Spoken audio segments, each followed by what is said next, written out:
Hello everyone. तो मैं आप लोगों के सामने और एक इम्पॉर्टेंट क्वेश्चन जो कि बीएससी सेमेस्टर 2 जितने भी स्टूडेंट्स मैथ ऑनर्स कर रहे हैं उनके लिए काफ़ी ज़्यादा इंपॉर्टेंट क्वेश्चन है, क्योंकि ये काफ़ी प्रीवियस ईयर क्वेश्चन में पूछा गया है। इसके पहले वाले वीडियोस को देखने के लिए आप मेरे चैनल पर जा सकते हैं। जैसे ही आप मेरे चैनल पर जाएंगे, प्लेलिस्ट ओपन करेंगे तो आपका एक बीएससी प्रॉब्लम वाला प्लेलिस्ट खुल जाएगा। वहाँ पर आपको सारे सेमेस्टर, अगर आप सेमेस्टर 1 में बिलोंग करते हैं तो भी आप देख सकते हैं, अगर आप सेमेस्टर 2 में हैं तो भी देख सकते हैं। तो वहाँ पे आपको सारे सेलेक्टेड और इम्पॉर्टेंट क्वेश्चन मिल जाएगा। ठीक है, तो चलिए स्टार्ट करते हैं। सबसे पहले हम देख लेते हैं ये क्वेश्चन क्या है। ये क्वेश्चन है define radical axis and obtain the equation of the radical axis of two given circles. ठीक है जी। तो देखो, सबसे पहले हमें डिफाइन करना है कि रेडिकल एक्सिस क्या है। उसके बाद इसके जो आप कह सकते हैं इक्वेशन है रेडिकल एक्सिस, उसको हमें ऑब्टेन करना है। तो सबसे पहले डिफाइन कर लेते हैं कि और देख लेते हैं कि रेडिकल एक्सिस होता क्या है। ठीक है, देखो, the radical axis of two circle is the locus of the point from which tangents drawn to the two circles are equal in length. ठीक है, अब देखो इसको डायग्राम के थ्रू समझते हैं।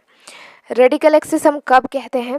यहाँ पर हमारे पास दो सर्कल हैं। ठीक है, तो दो सर्कल है हमारे पास और इन सर्कल्स में ये जो टेंजेंट खिंचा हुआ है देख सकते हो, ये है टेंजेंट्स। ठीक है, और ये हमारा रेडिकल एक्सिस है जो बीच में आपको दिख रहा है, ये रेडिकल एक्सिस है।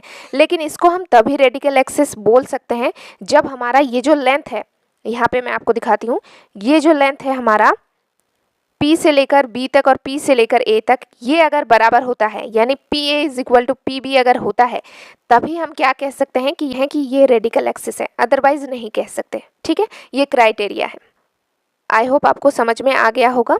तो चलिए अब इसके इक्वेशन को ऑब्टेन करते हैं। अब इसके इक्वेशन को कैसे ऑब्टेन करेंगे, देखिए एक सेकंड, इसके इक्वेशन को कैसे ऑब्टेन करेंगे, यानी the equation of radical axis. Let PA and PB are tangent drawn from moving point P which is alpha and beta to given circle. ठीक है, यानी ये जो हमने डायग्राम बनाया है बेसिकली इसके बारे में इंफॉर्मेशन दे दिया है कि ये टू सर्कल है और मान लेते हैं जो ये PA और PB है ये टेंजेंट है। ठीक है, और इसका जो एंगल है क्या है, अल्फा और बीटा है। ठीक है, तो ये सारी चीज़ें हमने लिख दी और डायग्राम आपको ज़रूर से बनाना है। तो इसका जो इक्वेशन होता है ना, और यहाँ पे S1 इक्वल टू 0 है, S2 इक्वल टू 0 है और PA बराबर PB होगा तभी हम कह सकते हैं कि ये रेडिकल एक्सिस है।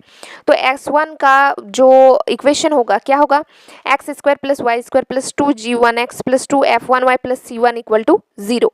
S2 का क्या होगा, x square plus y square तो सेम रहेगा, बट इस बार 2g2x plus 2f2y plus c2 equal to 0।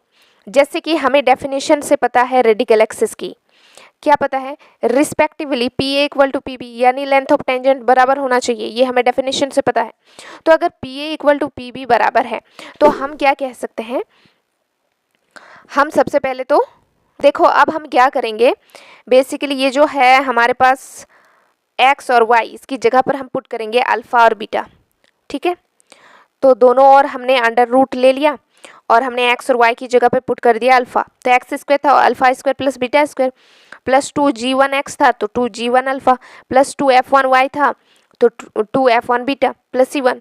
Similarly यहाँ पर हमने वही किया, alpha square plus beta square plus 2g2 alpha plus 2f2 beta plus c2। ठीक है, अब तुम्हें पता है कि अंडर रूट दोनों साइड कैंसिल हो जाएगा, तो हमारे पास क्या बचेगा, हमारे पास ये अंडर रूट कैंसिल हो जाएगा तो हमारे पास ये इक्वेशन बचेगा।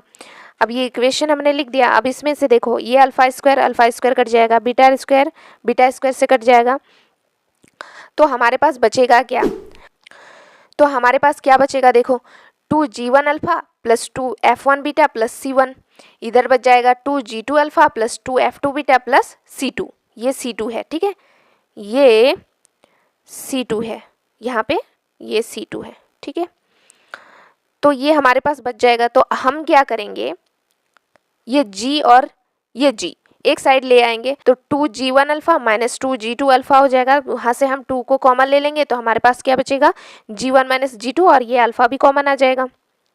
सिमिलरली हम क्या करेंगे, f1 है इधर और ये f2, मतलब एक साइड कर देंगे तो 2 को हम कॉमन ले लेंगे तो हमारे पास बचेगा f1 माइनस f2 और बीटा भी हमारा कॉमन आ जाएगा। और इधर से c1 था तो c1 और ये c2 है तो इसको उस साइड लेके चले जाओ तो क्या होगा, माइनस c2 इक्वल टू 0।